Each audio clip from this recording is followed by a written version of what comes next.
नमस्कार बंधुरा अंकिता रान्नाघरे आबारो सबाइके स्वागत जानाच्छि। आजके बानाबो खूब सहज एकटा भेंडिर रेसिपि भेंडी पोस्तो। पोस्तोटा भालोभाबे मिक्सारे बाटार जोन्नो प्रथमेई किन्तु एटाके ड्राई घुरिये निते हय। एइभाबे देखुन पोस्तोटाके किन्तु जल छाड़ा प्रथमे एकबार भालोभाबे घुरिये निते हय। एबार এই পোস্তর মধ্যে দিয়ে দিচ্ছি কাঁচা লঙ্কা। ঝালটা কিন্তু আপনারা আপনাদের আন্দাজ অনুযায়ী দেবেন। এবার অল্প একটু জল দিয়ে খুব ভালো করে একটা পেস্ট বানিয়ে নেব। এইভাবে যদি পেস্টটা বানানো হয় তাহলে কিন্তু খুব মিহি হয়, একদম শিলে বাটার মতন। অন্যদিকে একটা কড়াইতে আমি বেশ কিছুটা কিন্তু সরষের তেল গরম করে নিচ্ছি। এই রান্নাটা কিন্তু অবশ্যই সরষের তেলে করার চেষ্টা করবেন। फोड़ने दिए दिच्छी 1 चामच कालो जिरे और 2 शुकनो लंका। फोड़नटाके किन्तु खूब भालो करे भेजे निते हबे। कालो जिरेर जेई गन्धटा थाके सेटा जेन तेलेर मध्य छड़िए जाय। एबार दिए दिच्छी 2 बड़ो साइजेर पेंयाज लम्बा करे कुचिए नेওয়া। खूब भालो करे एबार पेंयाजटाके किन्तु भेजे नेब। मिडियाम टू हाईते रेखेई किन्तु पेंयाजटाके भाजबो।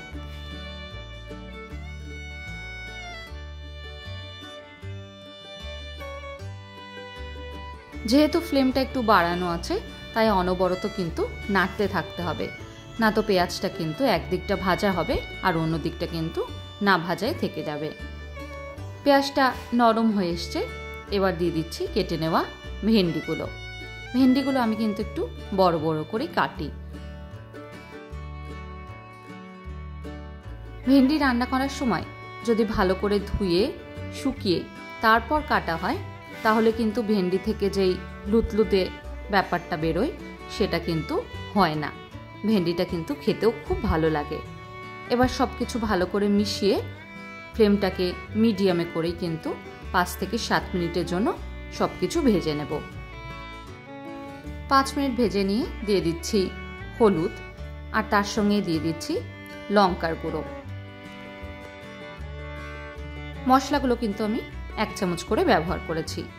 এবার খুব ভালো করে সবকিছু আবার মিশিয়ে নেব আর মশলার কাঁচা গন্ধটা যাওয়া অবধি ভালো করে কষিয়ে নেব।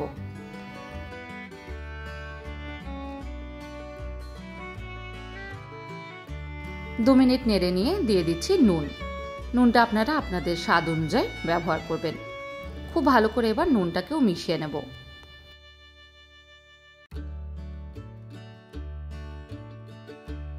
যে কোনো রান্না যদি একটু ধৈর্য ধরে করা হয় তাহলে কিন্তু তার টেস্টটা সেমনি সুন্দর হয়। ভেন্ডিটা মোটামুটি 60% সেদ্ধ হয়ে গেছে। এই সময় দিয়ে দিচ্ছি পোস্ত। একই সঙ্গে মিক্সার ধুয়ে জলটাও দিয়ে দিলাম। এবার খুব ভালো করে পোস্তটা মেশাতে থাকবো। পোস্তটা এই সময় দিলে কিন্তু ভেন্ডির মধ্যে বেশ সুন্দর করে পোস্তর গন্ধটা ঢুকে যায়। দেখুন খুব সুন্দর কিন্তু তেল ছাড়তে শুরু করে দিয়েছে।